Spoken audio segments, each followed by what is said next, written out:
They told me it would be an honor to serve as a royal guard at Buckingham Palace, but they never warned me about the nights that whisper secrets meant to be buried forever. My name is James Mitchell, and I have been a royal guard for 12 years.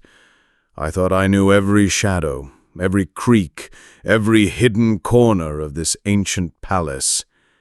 I was wrong. Dead wrong. It was that cold October evening in 2024 when everything changed. The kind of night that makes your bones ache and fogs your breath even indoors. I was stationed on the East Wing, keeping watch in the dim corridor outside what used to be Princess Diana's private study.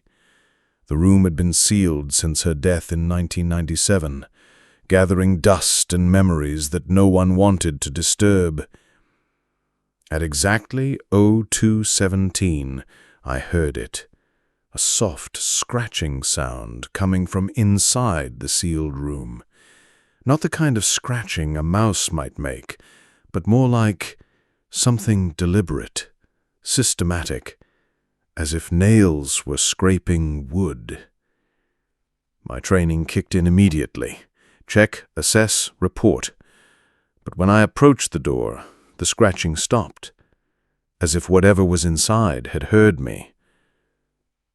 Just the building settling, I whispered to myself. I'd been in this job for 12 years. I knew the sounds old buildings made. But this was different. This was life. When the scratching sound came a third time, I broke protocol. I took out my master key and opened the door to Diana's room. The sound of the metal lock turning echoed down the hallway. Inside, it was like an ice box. The air was thick and heavy, as if the weight of years had compressed the room's atmosphere. I scanned the room with my flashlight. The furniture, covered in white sheets, stood ghostly in the darkness. But there was something on the large wooden table at the back of the room. Something was glowing. As I approached it, I saw a small wooden box on the table. That was where the scratching sounds were coming from. The box's lock had been forced, as if something had been trying to get out. When I opened the box, my hands trembled. Inside were notes written in Diana's handwriting, photographs, and them. Seeing those strange documents, my stomach cramped. The first note began, "They are not what they seem. Reptilian traces in the bloodline. Centuries of deception." The photos were even more disturbing. They were pictures of members of the royal family, but Diana had marked them with a red pen. She had circled their eyes, emphasized their facial features, and, most frighteningly, I noticed that in some photos the faces were slightly altered. It was as if the camera had captured something invisible to the human eye. As I read the last document, I heard a breath behind me. A cold, wet breath. I turned, but there was nothing there, just that icy air and darkness. "What are you doing there, Mitchell?" When I saw Commander Thompson standing in the doorway, my heart began pounding in my chest. How long had he been standing there? How much had he seen? "Sir, I heard noises. I was checking," I said, trying to hide the box behind me. Thompson's eyes glowed in the darkness. I noticed for the first time that his eyes were brighter than normal, and I smelled that cold breath again. "This room is off limits, Mitchell. You know that." There was a strange ring to his voice. "Give me that box." My instincts were sounding the alarm. This man I'd known for 12 years was suddenly someone else entirely. His movements, his way of speaking, even his posture had changed. "Which box, sir?" I asked, trying to look innocent. A smile appeared on Thompson's face, but it wasn't human. It was too wide, too sharp. "Don't play games with me, James. That box isn't leaving this room." Suddenly, something moved beneath Thompson's skin. It was as if something was swimming beneath his face, trying to change shape. Diana's notes came to mind. Shapeshifters among us. They can't fully maintain human form under stress. It was time to escape. "Of course, sir, the box will stay here," I said, and slowly walked towards the door. Thompson didn't let me pass. "Where, Mitchell? Where is that box?"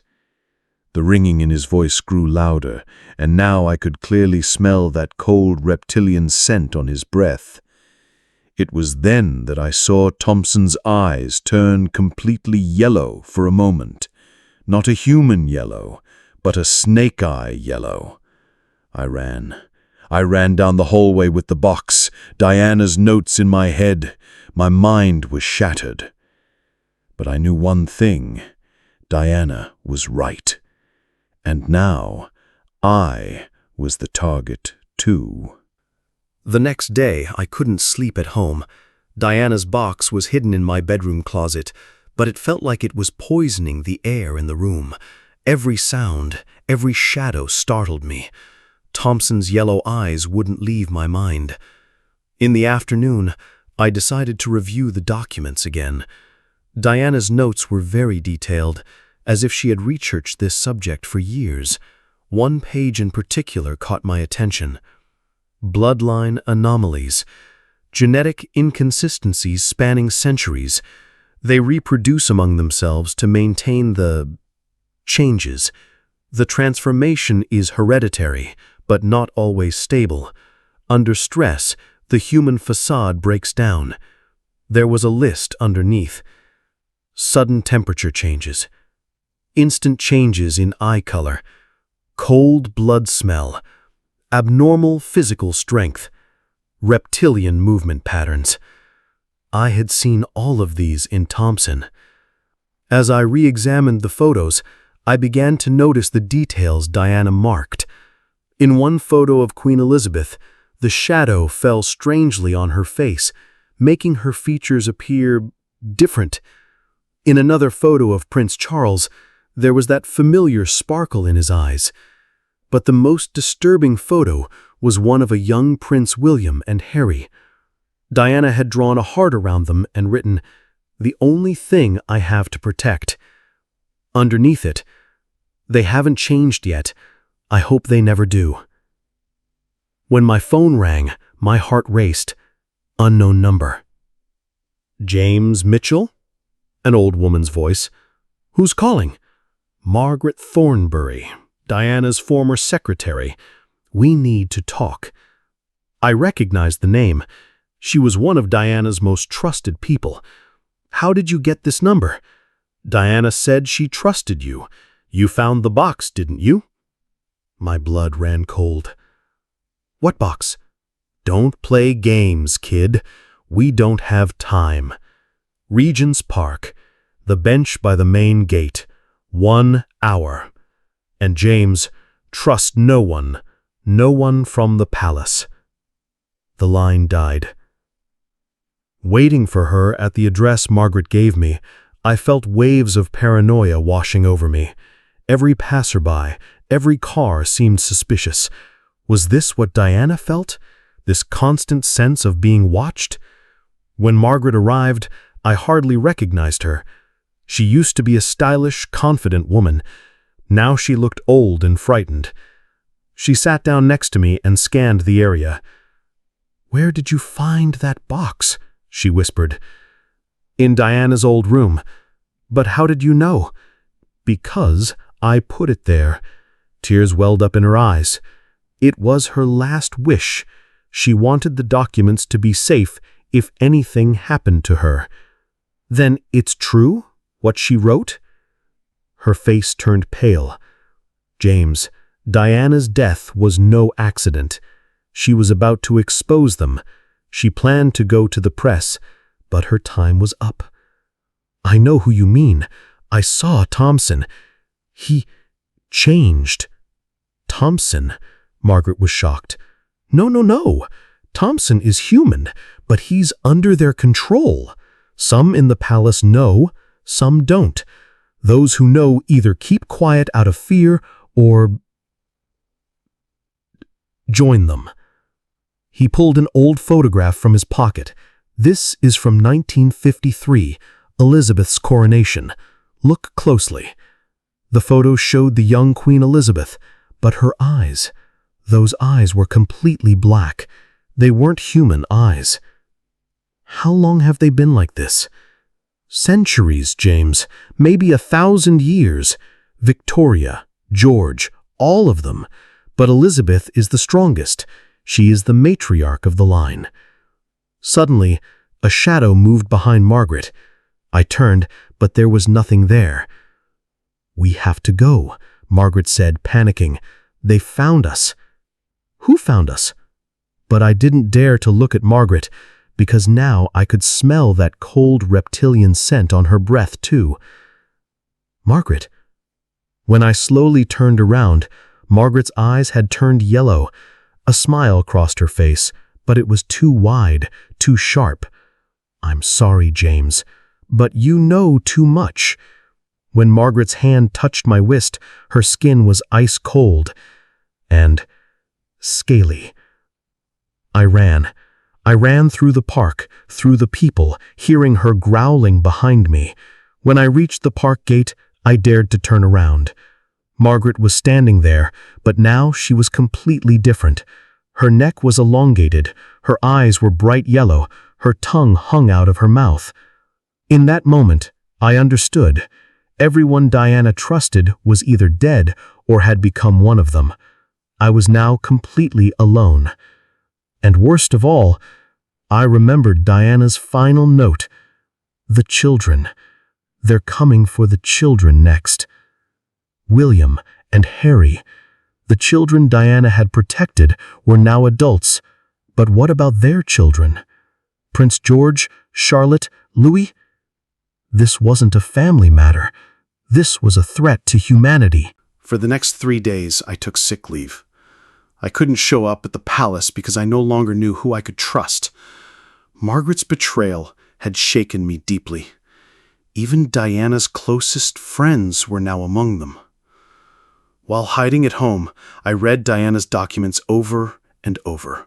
One detail kept catching my attention. It mentioned the basement levels of Windsor Castle.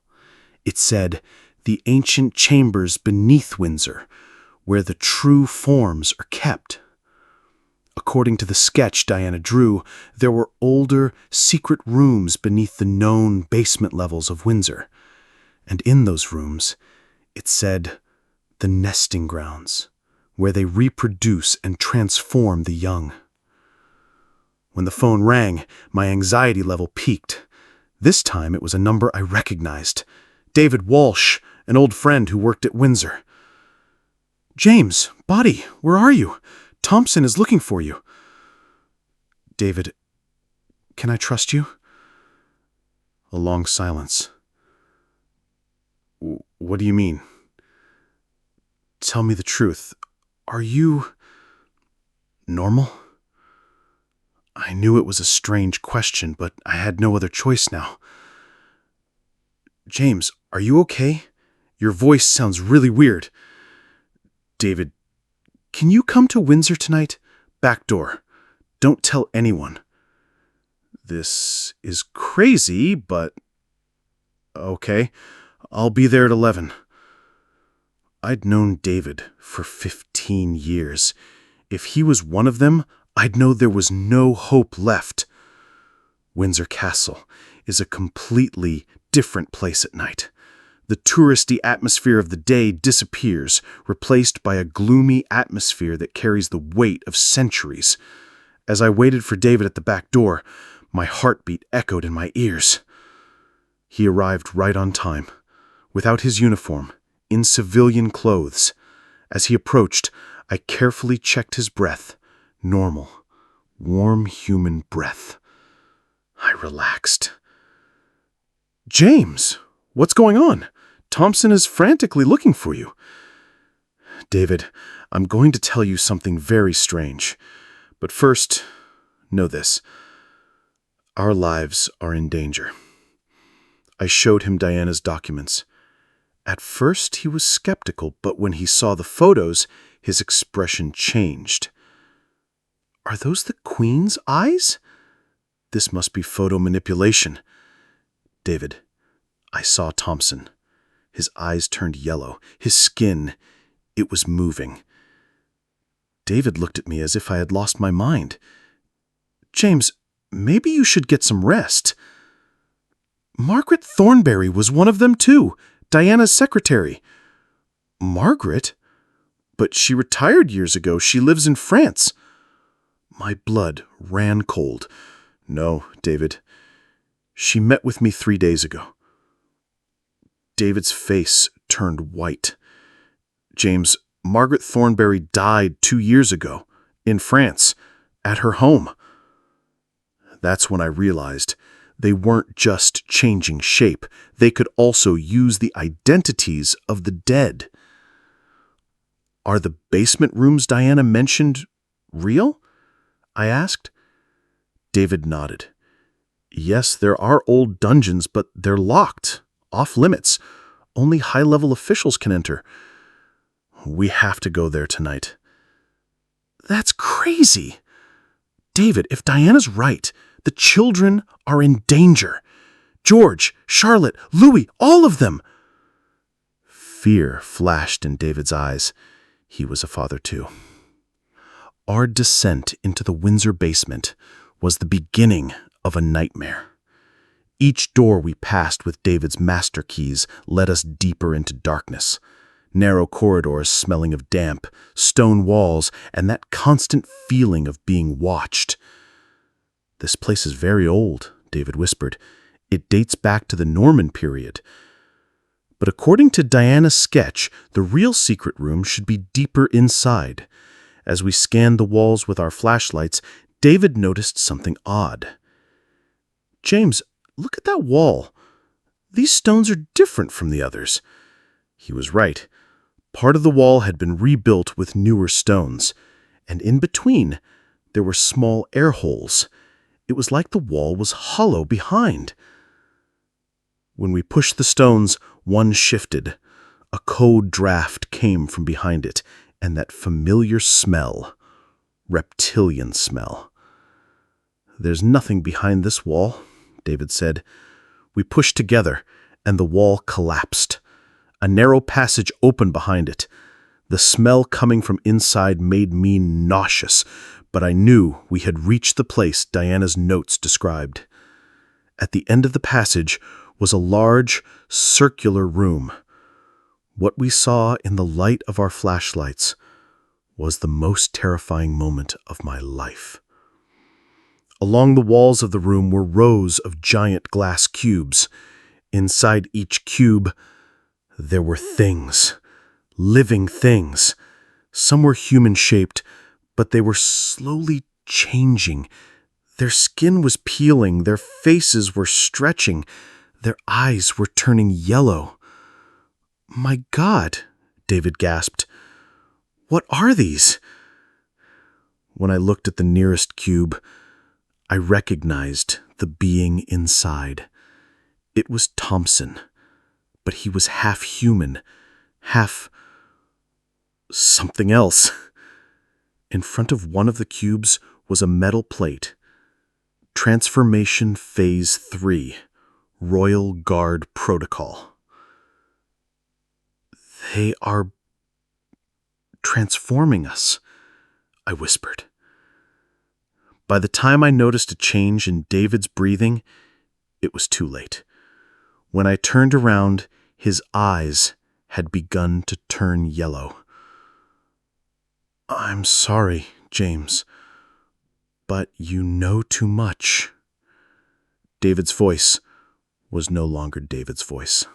The yellow glint I saw in David's eyes froze my heart, but this time I had nowhere to run. He had blocked the only exit from the narrow passage. "David, please," I begged. You're the real David, aren't you?" The smile that appeared on his face was very familiar. Thompson's, Margaret's, same cold, broad smile. "I am David, James, but now I am better, stronger, more evolved." His voice still sounded like David's, but there was that familiar ring to it underneath. "How long have you been like this?" "Last night, after you called me, they came. It wasn't a frightening process, James. Actually, it was soothing. I'm not afraid anymore. I don't worry. I just serve." I couldn't help but look at the glass cubes.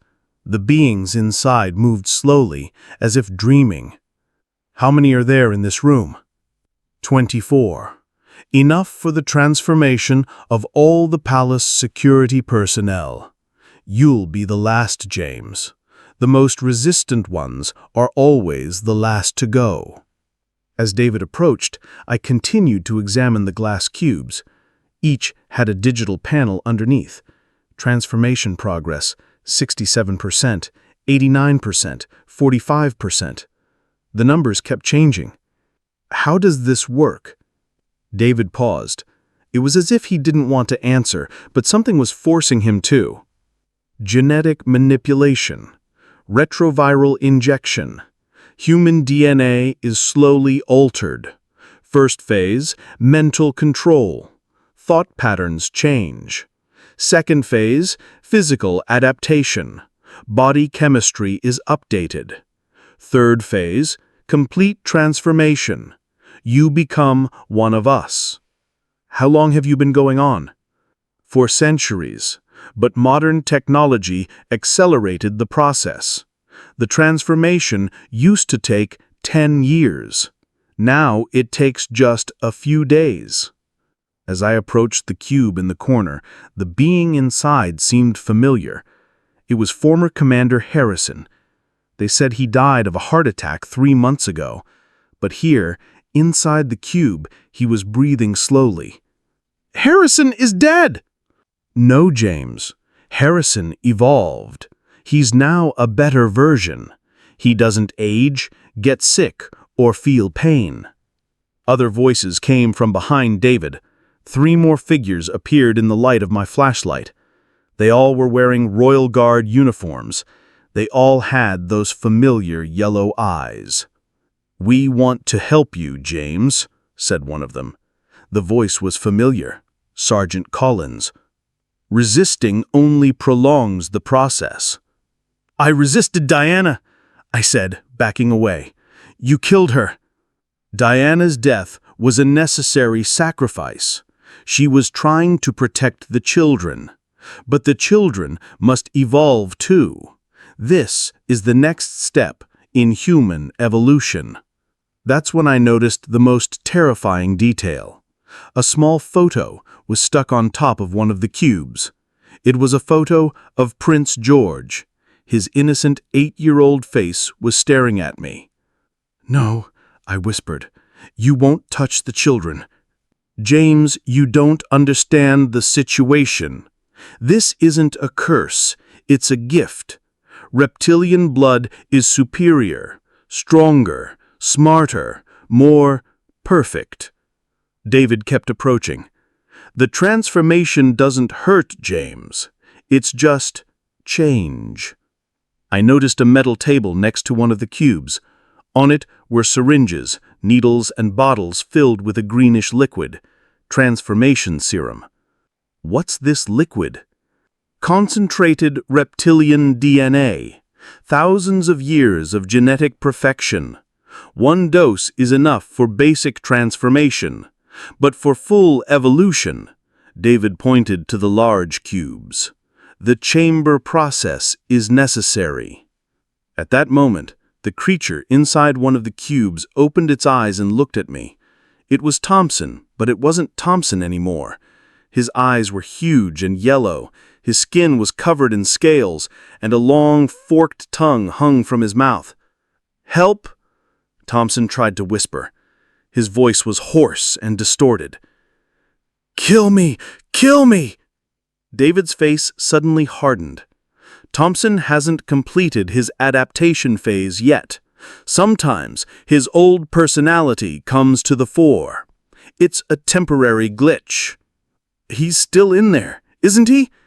Thompson is still trapped inside that thing. Consciousness eventually merges. When the process is complete, there will be no conflict. That was when I made my decision. Whatever these beings were, I had to stop this transformation. For Diana, for Thompson, for all those innocent people. I grabbed a syringe from the metal table. It contained green serum. "What are you trying to do, James?" If this serum causes the transformation, maybe a high dose will have the opposite effect." David's eyes widened. "No, James, that dosage could be fatal." "It's a risk worth taking for Thompson."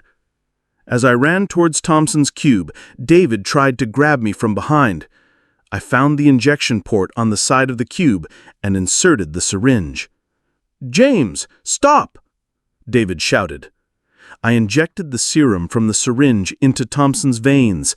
The liquid inside the cube suddenly began to foam. Thompson's body began to convulse. His scales were falling off. His eyes were returning to normal. His forked tongue was retracting into his mouth. "James, thank you," he whispered, before his eyes closed. David and the others attacked me, but when one of the cubes broke, the chemicals inside covered the floor and an electrical system malfunction began. Alarm bells started ringing. Red lights were flashing. "The evacuation protocol has begun," David shouted. "The facility has been compromised." This was my chance to escape. The alarm blared deafeningly, while red emergency lights painted the room a hellish red. Chemicals spilled from broken containers, foaming on the floor and releasing toxic fumes into the air. David and the other guards moved in a coordinated manner, as if they had been prepared for this situation. But the electrical failure had affected them too. The yellow glow in their eyes flickered, their movements slowed. "System malfunction detected," echoed a mechanical voice from the ceiling. "Initiating emergency purge protocol." A white gas began seeping from the ceiling. David was panicking. "James, we need to get out of here. The purge gas will kill us too." For the first time, I heard genuine human emotion in his voice. Fear. Perhaps the transformation wasn't complete yet. We ran for the exit, but the passage was collapsing. The old stone walls shook with alarm vibrations, ceiling fragments falling. "This way is blocked," David shouted. "Is there an alternate exit?" I tried to remember Diana's sketch. She had mentioned another passage behind the room. "A service tunnel to the main castle." As we passed between the cubes, seeing the beings inside made my stomach cramp. Some were completely transformed, some were still in transition, and all of them were convulsing under the effect of the purge gas. Running behind David, I noticed that his human side was still dominant.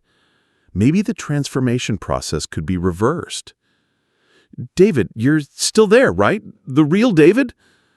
When he turned, I saw tears in his eyes.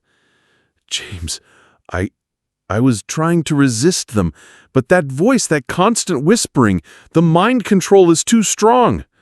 "Fight back, David. Fight with your inner strength." We found a hidden door behind the back wall. David's key worked, and we emerged into a narrow service tunnel. The tunnel led towards the main structure of Windsor, but that chemical smell still followed us. Halfway through the tunnel, David suddenly stopped. That familiar change was starting on his face. "James, they're calling me." His eyes were turning yellow again. There was movement beneath his skin. "David, no! Fight back!" "I can't. The voice, It's too strong. David's transformation process was accelerating. His neck was lengthening, his teeth sharpening, but traces of human consciousness still lingered in his eyes. James, run! Before I completely change! I ran. I ran through the tunnel, with David's growling behind me. But the sounds were fading, as if he was trying to fight it too. When I emerged in the main castle, I tried to calm my racing heart, gasping for breath. But I couldn't breathe easily, because now I knew the full magnitude of the truth. There was a transformation facility in the underground of Windsor. The royal guards were being systematically transformed. And the children Diana mentioned? They were targets too. My cell phone rang. Unknown number. But I wasn't surprised by anything anymore. Mr. Mitchell, who are you? I represent certain interests within the crown. We know you have Diana's materials. What do you want? An exchange, documents for information, and of course, your safety guarantee. I looked out the window. Dark figures were moving in the castle gardens. They had surrounded me. Where shall we meet? St. George's Chapel, 1 hour from now. Come alone, of course. The line went dead. St. George's Chapel was the heart of Windsor. Royal weddings, funerals, important ceremonial events were all held here. And now, in this sacred place, truth's final confrontation would take place. On my way to the chapel, I reread Diana's final notes. One detail caught my attention. The bloodline must be preserved, but the corruption must end. There's a way to reverse the process hidden in the ancient texts. The interior of the chapel was lit by dim candles. A single figure stood before the altar. An elderly woman dressed in an elegant black dress. As I approached, I recognized her. Lady Catherine Westbrook, one of the Queen's closest advisors, someone who had worked in the palace for years, in the shadows, never stepping into the spotlight, but a very powerful figure nonetheless. Mr. Mitchell, I trust you brought Diana's materials? I want answers first. How long has this conspiracy been going on? Lady Catherine smiled, but this smile was different from the others. There was genuine human emotion in it. Centuries, Mr. Mitchell, but not the way you think. What do you mean? Diana was right about many things, but wrong about one crucial detail. Lady Catherine stepped behind the altar and opened a hidden panel. She pulled out an ancient manuscript. The reptilian bloodline exists, but we are not the invaders, Mr. Mitchell. We are the guardians. Guardians? The transformation chambers you saw, they're not for conquest, they're for containment. The real threat is the ancient evil that has been trying to break free for thousands of years.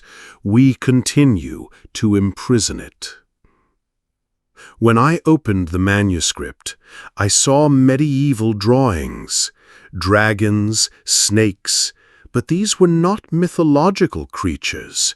These were real beings, much darker, much more dangerous. Diana discovered the chambers, but she misunderstood their purpose. The serpent conspiracy, it's not about world domination. It's about preventing something far worse from awakening. Then why was Diana killed? Sadness flashed in Lady Catherine's eyes. Because she was going to expose everything. And if the world learned the truth of what we protect, if the ancient seals were broken by public knowledge, the real monsters would be set free. At that moment, a rumbling sound came from the depths of the chapel. It sounded as if it came from far below, from the core of the earth. And, Lady Catherine continued, I believe your actions today may have endangered those seals. Cracks began to appear in the chapel's stone floor. The cracks in the chapel's stone floor were widening, and the rumbling sound from the depths was growing louder. A look of panic appeared on Lady Catherine's face. What could I have done? I asked. She said that the chemical mixture in the transformation chambers wasn't just for transformation. It was also part of the ancient binding spells. When you broke those cubes, you also broke the protective seals. Dust was falling from the chapel ceiling. Large stone blocks were swaying. What's beneath us? Lady Catherine showed me a medieval drawing. Beneath Windsor Castle was a vast underground complex. But it wasn't just the cellars we knew. It was a much deeper, much older structure. This is much older than the Norman period. It dates back to Roman times, even pre-Roman times. Something is imprisoned here, something very old and very dangerous. What kind of thing? Medieval records call it the ancient hunger, not a being, but a force. It devours consciousness, consumes human souls. It can only be controlled with reptilian blood. That's when I understood. The royal family's reptilian bloodline was not a curse, but a blessing. They were protecting humanity from this ancient evil. Didn't Diana know this? Diana only saw the superficial truth, the transformation chambers, the genetic manipulation, the shape-shifting. But she didn't understand the deeper purpose. The cracks in the floor widened considerably, and a red glow began to seep out from within. It was as if a giant fire was burning below. Then why did you kill Diana? Tears welled up in Lady Catherine's eyes. Because we had no other choice. If she went public, a media frenzy would start. People would come to Windsor, investigations would be conducted, the old seals would be broken. But I already broke the seals. Partially. It wasn't a complete breach yet, but strange sounds began to come from outside the chapel. Howling, scratching, sounds as if something was trying to break through to the surface. Lady Catherine closed the manuscript and pulled a metal box from a secret compartment under the altar. Inside were ancient-looking ceremonial items, silver daggers, crystal vials, parchment scrolls. These items can be used to reseal the ancient hunger, but a price must be paid. What price? A reptilian blood sacrifice, and only the blood of a pure-blooded individual will work. The chapel doors suddenly opened. William and Harry entered, but there was a strange energy field around them. Their eyes were their normal blue color, but an ethereal aura glowed around them. "Lady Catherine," said William, "how critical is the situation?" "Your Highness, the ancient hunger is close to awakening. Immediate action is necessary." Harry turned to me. "Mr. Mitchell, we know Diana's last wishes. She wanted to protect the truth, but the complete truth is very complex. Diana was our mother. Losing her was devastating for us too, but she had to be sacrificed for the greater good." At that moment, a huge crack opened in the chapel floor, and the blood-red light burst forth. And with that light, a terrible sound rose, like thousands of people crying and screaming at once. "It's starting," said Lady Catherine. "The ancient hunger has begun feeding." Screams began to come from outside the chapel. The people of Windsor town, the ancient hunger, had begun to drain their consciousnesses. William took one of the ceremonial daggers. "Royal blood is necessary. I can be the sacrifice." "No," said Harry. "I'm not older, but I have pure bloodline. I will do it." "Wait," I said. "There must be another way." Lady Catherine opened the last pages of the manuscript. "Actually, there is, but it's very dangerous." "What is it?" "Ancient hunger devours consciousnesses, but if someone voluntarily offers their own consciousness, the entity is satisfied and returns to a dormant state. So someone has to sacrifice themselves, mental sacrifice. The body remains intact, but the mind, gone." The walls around the chapel were now visibly vibrating. The stone blocks had begun to shift from their places. "We don't have time," William said. "We have to decide."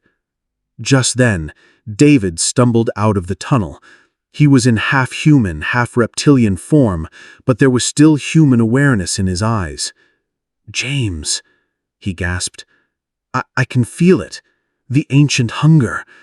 It's so hungry, so angry. Centuries of imprisonment. It wants revenge on humanity." Lady Catherine looked at David. Partially transformed beings can sometimes communicate with the ancient hunger. "David, can you bargain with it?" David collapsed to the floor, his body convulsing. It wants the one who broke the seals. It wants James." Blood froze in my veins. "Does the ancient hunger specifically want me?" David shook his head. You disrupted its prison. It has marked you." The crack in the chapel's center widened, and tentacle-like shadows began to emerge from it. These tentacles weren't solid matter. They were pure darkness, but they could erode metal and stone. "Gentlemen, time for immediate action." William and Harry took their ceremonial positions and began ancient chants, but the shadow tentacles were reaching toward them. That was when I made my decision. Diana had sacrificed herself for truth. Now it was my turn to sacrifice myself for humanity. "I will go," I said. "I will offer myself to the ancient hunger." Everyone in the chapel turned to me. Shock in William and Harry's eyes, desperate hope on Lady Catherine's face. "James, no," David said, writhing on the floor. You don't know what will happen. The ancient hunger doesn't just take consciousness. It also takes memories, emotions, everything that makes you human." When the shadow tentacles touched the chapel walls, the stones began to melt. It was as if they were touching pure nothingness, not acid. "Is there another option?" I asked Lady Catherine. "Theoretically, yes, but it's very risky. Ancient entities sometimes bargain, especially if an equal exchange is offered." "What kind of exchange?" The screaming sounds from outside the chapel were growing louder. People in Windsor were losing their consciousnesses. With every passing second, more innocent victims. William gripped the ceremonial dagger tightly. "James, you're a civilian. This isn't your responsibility." Diana put me on this path. She died to protect the truth. Now it's my turn to protect humanity. Lady Catherine opened the last page of the manuscript. There is an ancient binding ritual, but it requires 3 components: royal blood, a willing sacrifice, and truth serum. Truth serum? The documents Diana found. They are not just evidence, but also part of an ancient spell. The power of truth can weaken the ancient hunger. I took Diana's documents out of my pocket. The papers glowed faintly due to the strange energy in the chapel.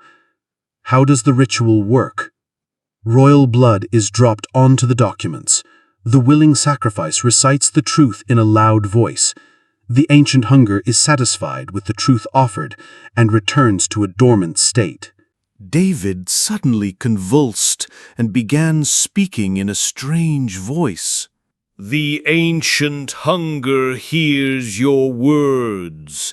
It considers your offer. Red mist began rising from the crack in the center of the chapel. The mist carried insidious whispers, thousands of different voices speaking at once. It says, David translated, that truth alone is insufficient. It wants personal sacrifice. Someone must remain as a bridge between its realm and the human world. What does bridge mean? A consciousness that remains permanently connected to the ancient hunger, alive but never free. That's when I understood Diana's real sacrifice. She hadn't just died, she had chosen eternal imprisonment to protect this knowledge. Diana, is you still there? David's eyes rolled back, and a different voice came out of his mouth. Gentle, familiar voice. Diana's voice. James, you are very brave, but this burden is not yours. Diana, are you real? I am ancient hunger's prisoner. My consciousness is trapped, but I can protect you. William and Harry were shocked. They were hearing their mother's voice. Mom, are you alive? Alive, but not free. The ancient hunger is using me as a bargaining chip, but now there is a final solution. The red mist thickened, and the air in the chapel became dense. It was hard to breathe. "What should we do?" asked William. Diana's voice continued. A three-way sacrifice: royal blood, civilian courage, and maternal love. I will voluntarily give myself completely to ancient hunger. In return, he will leave humanity in peace. No, Mum. You've sacrificed enough. My sons, this is my choice. I was already lost, but now it can be a meaningful death. Shadow tentacles began to wrap around us. Lady Catherine prepared the ceremonial items.